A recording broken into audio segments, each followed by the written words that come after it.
It's time for some straight talk. The big wireless companies charge a boatload for their superior network coverage. But guess what? Straight Talk uses the same cell towers but charges a lot less. Who knew? Well, now you do. And I do. So let's do something. It's time to switch to Straight Talk. Unlimited plans start as low as $35 a month on America's largest, most dependable networks. Straight Talk Wireless. Only at Walmart. Savings may vary. A month equals 30 days. Please refer always to the latest terms and conditions of service at straighttalk.com. Game 2 of the World Series, a thriller last night. We'll go through that here with you. Bunch of football to get to. We talked about Martavis Bryant. We're going to talk about Cam Newton in a moment. Just as a quick aside, those of you who are watching with us on ESPN2, you've been seeing these throwback moments over the last week or so, and will continue to do so as we wrap up here. And they just showed the All-Star game, the celebrity game in which we played in New Orleans. Yes, where we actually were players. It was just so awful. And we were telling Herman that we walked into something we were not expecting. We went there and we're going to have some fun. Right. I was probably 30, 40 pounds heavier, broken down a little more than I am now. And I was me. And you were you. And I remember getting into that game. Before the game was a ball. I remember getting into that game, tried to mess around with the ref. He wanted no part of it. And people were sprinting up and down the court, taking it serious. Who was the dude who was the MVP? Correct. He was the education secretary under President Duncan. He plays it. And I had to guard him. I just kept following him, putting it in the line because he wanted the MVP. I ran up and down the court 2 times and was dead tired, thinking they're too serious. I missed a 1-foot layup. I airballed it, but I was trying to have fun. Me too. And you know what? The real players saw it there? Easy pickings out of you and I. And they took advantage of it. Yeah, we were just trying to have a good time. It reminded me of the movie Rocky, the first Rocky, where his manager says he doesn't know it's a damn show. He thinks it's a damn fight. Yeah. We weren't there for a damn fight. We thought it was a show. We thought it was a damn show. And we wanted to put on a show. Unfortunately, we were on the wrong end of it. Oh, we got humiliated. We did. Remember, we were talking like we'll set up a play where we go one-on-one against each other. Horrible. No one wanted anything to do with it. Nobody wanted. Wow. I'm sure you've been a celebrity. Yeah, things, man. I mean, when they take it serious, it's not good. Oh, it's not good. We were so bummed. I had one shot. You had one air ball. Let me ask. Which was worse? You had a 3-point air ball, which I rebounded, by the way. Is it a rebound when it's an air ball? Is it still considered a rebound? Yes, it's a rebound. So I got in the stats. I missed a 1-foot layup. Mine had to be worse, right? They're pretty. It was they're you both really pretty saw them both. Yours was really not a layup. It was like a little 5-footer. Oh, 5-footer. You should have just kept going. That's the layup. You kind of stopped and I stopped. I did like a two-handed push. Yeah, 3 inches off the ground. And Greeny was just out of his target zone. Yeah. Everything about it was just awful. Anyway, that's not today's story. Today's story is Game 2 of the World Series, which was a classic. Patrick Nuzzo tweets at us, Travis is the worst. Now, that's the nuzzler, right? That's our guy who used to do social for us here. Again, we've allowed the Bickler back in the studio, even though he deigned to say a foul word about Vin Scully, which is clearly against the rules here. Seth tweets at us, Vin Scully was absolutely boring to listen to. So Seth is banned. Seth is no longer allowed to tweet the show. Vin Scully is one of the best things in baseball history. And I thought his last night, his routine that he did with the microphone and everything else, and ultimately brings out Steve Yeager and ultimately brings out Fernando Valenzuela, was perfect. Yes. Some things in life are perfect. It was absolutely a perfect way to start a World Series game. Yep, I agree. Listen, I agree as well, but I guess we do ask the question for those younger people who have not had the Vin Scully experience, and this is how they're kind of dropped out and see this. You know what? Can you see it from their side? Well, you can say you don't know anything about him. Well, that's fine. But I don't know. There's nothing to knock about Vince Scully. But here's what they don't realize: a lot of young people. Baseball for me, unless you go there and watch it like live, it's a great radio game. It's maybe the greatest game as far as it is on radio. Totally right. It's a radio game, Mm-hmm. and I can remember listening to the radio because I was a big Giant fan. The Giants and the Dodgers, Vin Scully. I mean, and it almost took you into the park. You almost felt like you were there. You got to be great to paint that picture. I mean, it was just that's what I remember. Not so much the TV, right, but the radio part of it. It was like, man, this guy was great to listen to. And the good news is that every pitch of the World Series is on ESPN Radio. You'll hear it all with Dan Shulman and Aaron Boone and Buster Olney and company, and Game 3 will be tomorrow night. Okay, let me play a little bit from last night. George Springer, one of the real heroes last night. And, Mike, you were talking about the tale of redemption for Springer. Yeah, Springer in Game 1 will leadoff hitter struck out 4 times. And, I mean, so a little bit of, okay, what's going to happen on this game? All that happens is he's 3 for 5 and hits the 2-run home run in the 11th inning. So, I mean, to come back just one day from having such a bad performance to this was incredible. Here's his manager, A.J. Hinch. He's an incredible player. I mean, I don't really ride the roller coaster with players. You got to believe in what these guys can do, not what they're not doing. If you respond to every bad game or tough game, I mean, you'll bounce these guys around and ruin their confidence in a heartbeat. This is one of our best players, and there's no need to panic over a bad night against Clayton Kershaw. And I don't care if it's a bad night against any pitcher. This game is really, really hard. Our guys in the Dodgers make it look really easy, but it's a hard game, and there's a ton of failure involved. So I believe in players, and I specifically believe in George. And tonight is an example why he wasn't broken. His swing's not bad. He's not gone for the series. He had a bad night and came back with one of the best nights. I guess it has to be in that sport where there's 162 regular season games and then the postseason that you can't react to one game like that you have to realize most guys will eventually, the water level will go to what they normally are, so you don't just give up on somebody that quickly. I'm going to play one more for you. This is Buster on Dave Roberts, manager of the Dodgers, who tries to get 6 outs last night out of Kenley Jansen and winds up losing Game 2 of the World Series, at least partially because of that decision. Here's Buster Olney on the manager. He told us before the game that he was thinking about doing that, knowing that tomorrow's an off day. But I wonder if on the flight to Houston, he'll be kicking himself a little bit and thinking, you know what, if I had just given him a clean inning to start the 8th inning rather than bring in Morrow and then get him and then take him out right away after one batter got on, that might be the move that haunts Dave. So let me ask you, Herman, you were a coach a long time, and the reason that coaches and managers get paid all the money they do is because they have to make these decisions without knowing the outcome. Yes. The beauty of doing this job, Mike and all of us, is we get to analyze those decisions after the result has been seen. And I always equate it to blackjack. Everyone knows, or if you play blackjack, you're supposed to know, and if you ever sat at a table with Mike Golic, he'll let you know, that there are certain rules you're supposed to follow. There are mathematical probabilities of this stuff that you can turn the odds as close to your favor as possible. And you do it. It doesn't mean you're going to win every single time. Right. But you hit on 16 against a face card, even if it means you bust. So that said, tell us about that feeling when you're a coach, you make a decision that you felt was right when you made it, and then you wake up the next morning and your team lost the game because some of it has to do, as you said, there's a set of rules that you try to go by, and everyone knows that, the fans and everyone understands that, and we all are very versed on what coaches should do. But then there's this other situation where it's your gut. And sometimes you just lean on your gut and you go, I know these players in and out better than anybody else because I'm here every day. I watch them, practice, I visit with them. I know where their psyche is. That's one thing about a coach. You better know a player's psyche. In any sport, you got to kind of know, you got to have a feeling for them. And this is what you see every day in practice when you visit with them. You watch them in the good times, the bad times, you kind of know that. And then you got to make a decision. You look at the numbers, you look at the pitch count, you look at all those things and say, well, okay, I should take him out. And then you go, I got this feeling, no, I'm going to be okay. And sometimes you're wrong. Then you got to, then the great thing about it, what you have to do as a coach, you got to say it. Say, hey, you know what? I made a decision, the wrong decision. And you move on. And the players respect that. Right. Look, most of the time when you make decisions, unless it's really out of the box, the players know before you make the decision, coach is probably going to do this. Because we've been around coach. There's strategic adjustments that you make, X's and O's, and then there's that gut decision on personnel.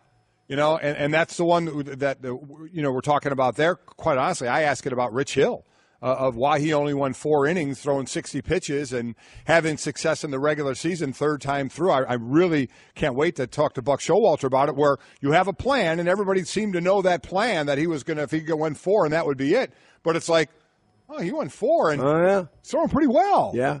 Do we leave him in there? But they stuck with their plan and took him out. And listen, it still paid off. They were winning 3-1 in the 6th inning. They were in their bullpen. They were right where they wanted to be. Yeah, and we see it. We see it every Sunday, right? Yeah, 4th and 1, right? 4th and 2. Coach, you hear him? You're on the sideline. Go for it, Coach. Go for it. And you're going, are you kidding me? We've been trying to run this ball all day. We can't make a yard. and then you fall into the trap. You go, yeah, you get all excited. Yeah, let's go for it, boy. Oh, 4th and 4. Okay. Listen, I'm not going to. Listen, come on. Nothing to do with anything. But as far as these guys were lifers doing it, going back to that Under Armour football game. Oh, yeah. There you go. I was the head coach of because Herm had to leave. I went there during the week, and now I'm the head coach on game day. And this is high school all-star game. These are best players in the country, but it's one time. And all of a sudden, I remember like on the first or second drive, where we're like just into their territory. Yeah. It's like 3rd and 8. And the coach comes up to me, the old coordinator's like, can we go for it on 4th down? I'm like, why are you asking me? And then I'm like, oh, yeah. I got to make this decision. And I just instantly said, if it's 4th and – I said it with – if it's 4th and 5 or less, go for it. Yeah. If not, we're going to punt it. That's exactly right. And I'm like, what the hell did I just say? I blacked out for a moment there. Unbelievable, man. But it's like, and that was – a goofy game. So you punted the ball? No, we got within 5 and we went for it on 4th down. And? I don't remember. We won the game. That's won all the game. I know. You had to win the game. That's exactly win right. the game now. We're 6-1. We're 6-1. We're doing good. Mike and Mike presented by Progressive Insurance. Creatives with the Name Your Price tool. Choose from a range of coverage options and pick the price that works for you. I've only made one really controversial decision as a coach or manager in my life, and that was in it paid off, but it was celebrity horrible. softball game. Oh. Yankee Stadium, closing up the old Yankee Stadium, 2007, I think it was. They had the All-Star game there, and Mike and I were the managers in the celebrity softball game. Slow pitch softball on the Sunday. Okay. And I'm nursing a 1-run lead in the bottom of the 6th, whatever the last inning was. I think it was the 6th. And Golic's got Wade Boggs comes to the plate with a man aboard. And the crowd, and it was a pretty big crowd. And everyone's chanting and yelling and screaming. Oh, yeah. They got to see Wade Boggs hit one out of the ballpark. That's right. Win it. I came out to the mound. My pitcher was James Denton from Desperate Housewives. Yep. And I went over and I said, Jim, we're putting this guy on. Walk him. An intentional walk. He said, what? Softball game. He didn't know what I meant. I said, Kenny Mayne is on deck. I said, we're not pitching to Wade Boggs with Kenny Mayne on deck. Strategically a good move. And so we did. We intentionally walked Wade Boggs. I got booed in front of so loudly. Of people. Does Wade Boggs even talk to you? He wasn't that upset. Kenny Mayne flew out to center. We won the game. Yeah. And then they come over. They're interviewing us, for the TV. Right. And they said to me, why would you intentionally walk a batter in a celebrity softball game? And I said, well, why were they keeping score? If we were keeping score, then I assumed my intention was to try and win. Yeah, I'm not here to entertain the fans. There you go. If you wind up listening to the fans, you wind up sitting with the fans. Yeah. I was given the responsibility of managing that game, and I was going to try and win, and I did. Everything you say, and strategically you were right, but man, I hated you at that moment. It was a terrible decision. It's a softball game, Greeny. Stop it! In Yankee Stadium, Wayne Boggs. You don't walk Wayne Boggs in a softball game. You let him hit. He's a star. The best part, my favorite part of that story is that my pitcher was an actor from Desperate Housewives. Oh, boy. And we intentionally walked Wade Boggs. Okay. Oh, boy. Let's get on to business here. So we'll have much more coverage of the World Series as our morning continues, including, not limited to, but the best part of it will be Buck Showalter, 9 o'clock Eastern, 8 Central, as we'll talk about the World Series with one of the best managers in the game. Okay. To this Cam Newton thing yesterday, it's been a rough couple of weeks for Cam, obviously. And so let's play it for those of you who didn't get a chance to see it. Last week he didn't do his media availability. Right. Now we're just a couple of weeks removed from the media availability in which he had what were deemed by everyone to be condescending response to a female reporter asking him a question, and that created a controversy. And then he skips his media availability last week, and that creates a controversy. And then there he is yesterday as his team has lost 2 straight games and only scored 3 points in Chicago this past weekend. And he has his media availability yesterday, and he looks late in it as though he is obviously uncomfortable and for lack of a better word, kind of cranky about being there. And then very abruptly he ends it. I will play it for you now. Does this offense, and I know you had several at Detroit and New England, do you think you guys have the wherewithal to do that consistently week in and week out? Next question. Thanks. Probably get.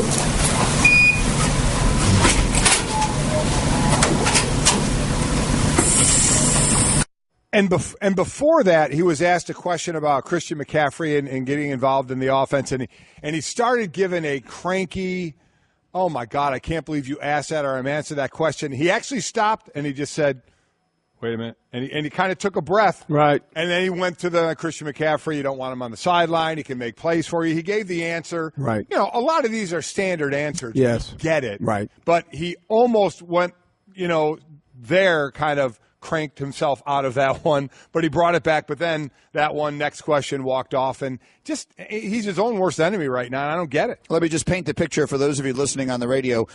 You heard like a long silence there at the end, because after he said next question, there's sort of a stunned silence in the room, and he sort of pauses a beat, and then he just turns and walks off, and the camera followed him as he walked off into the locker room where he was no longer visible. So that's what, if you're wondering, well, what happened then? That's what happened then, and Cam was gone. And the team released a statement that basically said that he felt he had fulfilled his media obligation because he had been out there for 9 minutes, and that was that. So clearly it's a very awkward moment. Herman, what do you make of it? Well, I hope they start winning, because losing is not good for him. He doesn't handle it, obviously, in the way we would like for him to handle it, being the face of this organization and one of the faces in the National Football League. Going forward, I know Ron's a good friend. He's probably going to sit down with Cam and say, look, we got to have a game plan before you go into these press conferences. And I think, for the most part, make him well aware of the fact that, look, here's going to be some talking points. When you get up to the mic, you can start the conversation. You don't have to wait for the question. You really don't. I mean, sometimes we get fooled in that. We think we got to go up there and ask the questions. No, you can. Look, I understand. I was a head coach. You had to deal with them all the time. And sometimes you go in knowing you have a feeling of what's about to happen. And before it happens, you start answering questions. You actually control the room. You can do that. But you have to be vocal early. You don't wait for them to say. You come up with some points. Hey, look. We struggle a little bit on offense, and this is kind of why, and kind of go through the progression of what happened before the questions are asked. And then all of a sudden, you disarm people. You kind of disarm them because they're like, oh, he's already answering all this stuff. And then you might get one or two. But then before you know it, Mike, you've talked for about 7 or 8 minutes, and you're almost done because you've already answered a lot of the questions that probably people are going to ask you. Because you know who knows that? The PR guys. Right. Before I went to every press conference, because I never listened to the radio, none of it. When I was coaching, I was in the bunker. And before I'd go to a press conference, I said, okay, what's happening? And he'd say, Coach, these are going to be the hot buttons. Got it. I'd write them down, go, okay. I stepped before the mics, and, I had some classic press conferences in New York. None of those that you play to win the game. That got any attention. Well, just saying. And so I was already armed with information where I was going and would answer a bunch of the questions before they even got asked. And so it was done.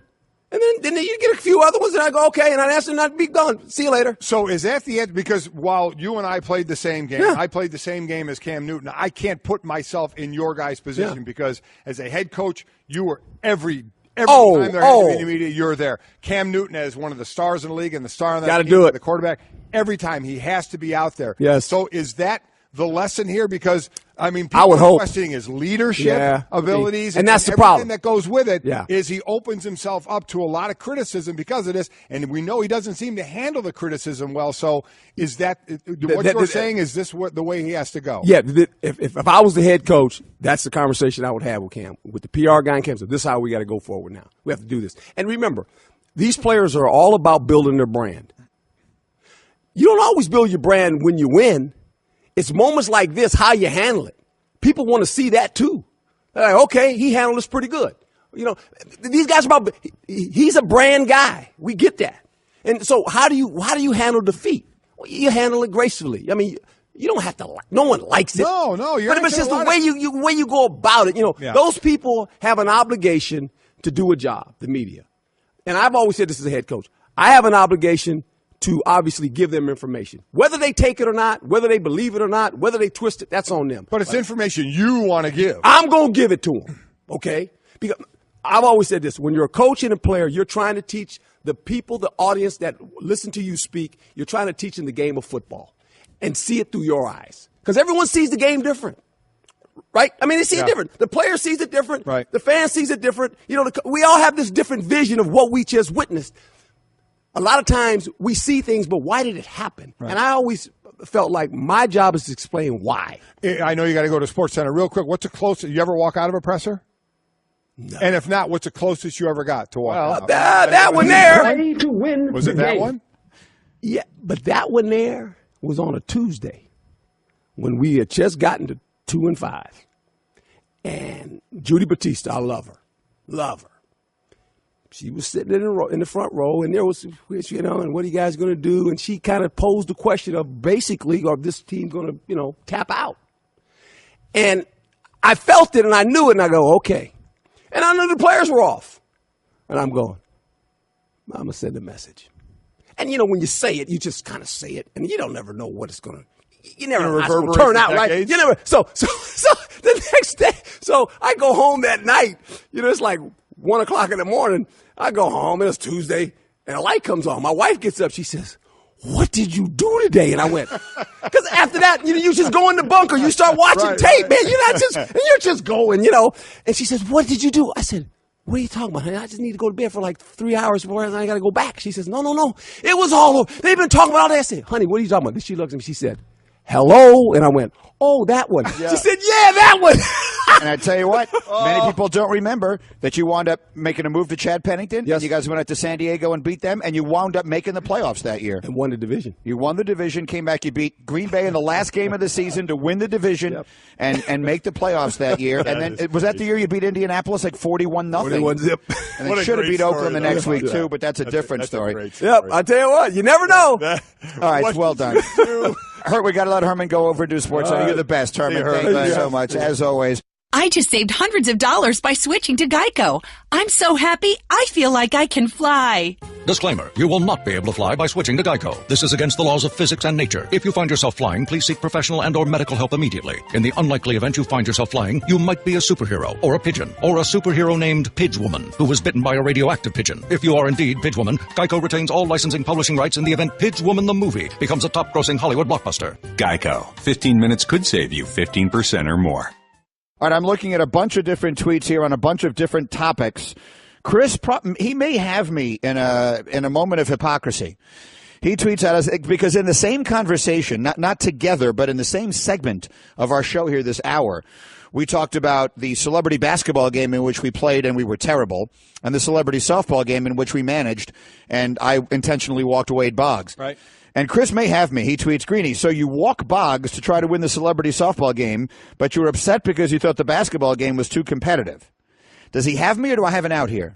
No, I think he has you. He may have me. Listen, it wasn't that we were mad it was competitive. We just thought it was going to be competitive. And once we realized it was competitive, we realized we shouldn't be out there anymore. Not only that, here's, I think, my one argument back.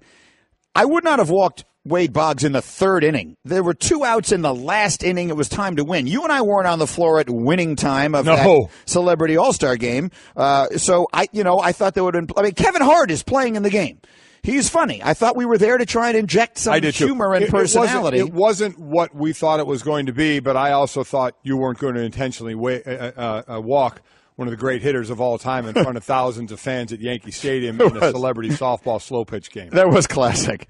And we've got some tweets on a bunch of other topics as well, including Cam Newton. There's a lot of this. Kostoff tweets at us, Cam needs to stop acting like a spoiled brat. He's all laughs when he wins and then acts like a child when he loses. The problem is he is getting that he is earning that reputation. I was going to say, he's earning it. Yeah. I mean, as I said, he's his own worst enemy about this, and I think Herm's advice is great advice. And I don't know what their head coach, Ron Rivera, if he's had a talk with him or not, but I thought that was great advice by Herm that Cam could take going into these is go in there and start it off. Go in there, know what I think that's a fantastic idea. Again, that's something while we all played the same game, I can't put myself in those shoes. I was interviewed by beat reporters for a couple of minutes, when they were allowed in the locker room. I was never at a presser that you had to do every week like Cam is or like Herm had to do. That's a great idea. Go in, ask the PR, what's the hot button? Where are they going? And going into trying to fuse it with that, I think that's a great idea. But I don't know will Cam listen to that? Will Cam want to do that? I have no idea because right now, and he may not, doesn't care. But are we going to get the next apology? Sorry, I did that. The next presser? I have no idea. But it doesn't appear so. No, but what a tough way to go through to have to explain your actions at a press conference. That's what I'm going to say about this. I don't think that this is something that he has to apologize for. No, I agree with that. But here's what I always tell my kids is life is difficult. don't make it more difficult than it needs to be. Being a starting quarterback of a National Football League team is a tough job. Now, you didn't have to answer all those questions. You also didn't get paid tens of millions of dollars and get national TV commercials and all of that. So to whom much is given, of whom much is expected. You want to be a star quarterback, you can't just take the good stuff that comes with that, like the Under Armour commercials and you know, the adoring fans and all that. You also have to put up with the not so much fun parts of that. And he's making this more difficult than it needs to be. That was not a bad question. It wasn't a hot-button question. They're asking why is the team struggling to make chunk plays? Yeah. They've only had one play in the last 2 weeks of more than 20 yards. It's a simple question to answer. And it's a simple answer as well. And listen, I know these guys have to get frustrated going up there all the time and getting asked some of the questions and get frustrated by, I'm just going to answer it this way. And so I can't sit there and tell them. I don't have the experience of what to do in that situation, but I know this. After a presser, usually they're writing down the answers, and you're talking about the answers and talking about the sport. You're not talking about the actions of the person at the presser. Yeah. You just bring it in on yourself. He's bringing it all on himself with this kind of whiny, ticked-off attitude that just rubs people the wrong way. And maybe it doesn't. Maybe it's completely different in the locker room. I'm not in the locker room. I don't know that. But everything gets questioned about him. Is that fair? Probably not. But that's where we are, man. When all you have to go on is, I saw Cam for 3 minutes a day at a presser where he acted like he wasn't interested, rolled his eyes, said next question, and walked off. I'm going to now make a judgment on that. May not be fair, but this is what we do now. So, and he's done it a few times. So a lot of people are saying, you know what, where there's smoke, there's a whole lot of fire, or there's already fire here. What we're going to do now is next question. Next question with Mike and Mike, brought to you by Indeed.com. Post your next job opening on the world's #1 job site. Here we go. You ready? Number one. First question. Did you have any issue with Carlos Correa's bat flip in the 10th inning last night? No. I mean, are you kidding? You're in the World Series. You just went back-to-back home runs in the 10th inning. And it wasn't even a flip. He just kind of launched it. He didn't flip it. It's a flip. I mean, it's a chuck. You know, he chucked it. He chucked it. It's a better word than a flip. I have zero problem with it. Hembo probably wants him thrown out of the league forever. Listen, there is a time and place for everything. You just hit a home run. You just hit back-to-back home runs in extra innings in a World Series game. Come on. If you want to do cartwheels on your way to first base, I don't have an issue with it. I completely agree. Hembo hates it. And he hates it. I know. That's. Well, you know what? We already threw Bickler out of the studio. We may have to ban Hembo. We're going to have an empty studio here soon. Except if we banned Hembo, we wouldn't know anything. That's very true. About what was going on in the world. All right, next question. True or false? The Falcons are going to miss the playoffs. Well, listen, in the preseason picks I had, I didn't have them in the playoffs, but I had the Giants in. So, boy, I would like to think they could come out of this thing. That NFC South, man. Saints are at the top right now. Atlanta at 3-3. Saints at 4-2. Carolina still ahead of Atlanta. Can they come out of what I'm going to say true. I'm going to say they're going to miss the playoffs. I'm going to stick with my preseason pick right now, saying they aren't going to make the playoffs because, quite honestly, they haven't shown me a ton that says they're going to be in it, and I want to be right. I'm going to consider going the other way. I'm going to say they are going to make the playoffs because maybe I'm just not believing what my eyes are showing me. And I'm also not totally sold on a lot of teams in the NFC. There are a lot of teams in the NFC. Like one of the teams in front of them is Green Bay, but No, you're right because the other, you could quite honestly see a wild card the way it's going coming out of the NFC West, the way the Rams and the Seahawks are playing. But you need another one somewhere. And with Green Bay, we think kind of out of it without Aaron Rodgers. Where's it going to come from? So it may come from the South. Next question: Wentz, Watson. Who do the Browns regret not drafting more? Can I go first on this? Yeah, go ahead. Sure. The answer to that question is yes. There's no. What do you mean more? There's no number greater than 100%. Not drafting Carson Wentz is going to wind up looking like a terrible decision. Not drafting Deshaun Watson is going to wind up looking like a terrible decision. Yeah, it is. Now they can right all of those wrongs by getting it right. Right? So if they wind up taking Josh Allen next year or Josh Rosen next year or if somehow Deshaun Kaiser, who's been placed in a ridiculously terrible situation, if they get the quarterback situation right in the next year or two, then this will all be forgotten. Yes, it will. But right now, I don't know why you would make a distinction between the two. Well, I mean, the distinction right now is a lot of people saying after 7 games, Carson Wentz the MVP of the league in his second year, and you could have had him. Deshaun Watson is certainly playing He's probably the rookie of the year. Playing with 15 touchdowns. I agree with you. I'll say it again. Yesterday's announcement should not have been Deshaun Kaiser is starting against Minnesota. It should be Deshaun Kaiser is starting the rest of the season. Leave him out there. You need to see what you have so you know what you're going to do next year when you have one of the first picks. Next question. DeMarcus Cousins returns to Sacramento tonight. Which return are you most looking forward to this season? I would say I'd probably look to Chris Paul back to L.A. I think that's probably where I would go. I mean, Melo back to New York. I do get that. That'll be interesting. Melo to New York. Melo in New York, Paul George to Indy. I mean, are we looking for the most vitriol?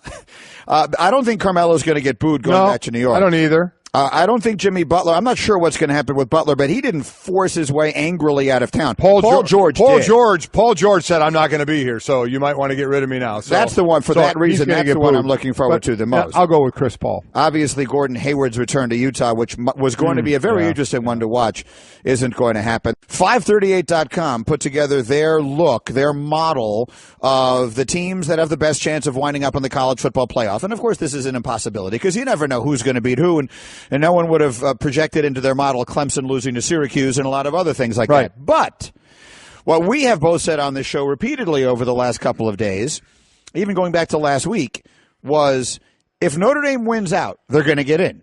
I've referred to them as one of the teams that controls its own destiny. 538.com disagrees. This is from 538 yesterday. Even if the Irish run the table, which their model gives them a 21% chance of doing, they have tough games still on their schedule with Miami and Stanford and this week with NC State. But let's say they win out. Mm-hmm. You and I both believe, I think you do. No, I don't. Oh, I said all along. Did they get in for sure? No, I've never said that. I will disagree with you, and I'll disagree with them. I want them to do I think they should? Listen, I'm a Notre Dame guy. I would want and think they should be in, but looking at it analytically, I can see why there would be question. They're going to have one less data point than other teams that are playing for conference championships. Now, they're going to have strength of schedule, I think, on their side. We're going to find out again. We're finding out more and more about the committee from conference championships. We saw last year what that meant, especially in the Big Ten. Not a whole lot. So maybe that works in Notre Dame's favor, but it's still a game less than everybody else. So, no, I will not.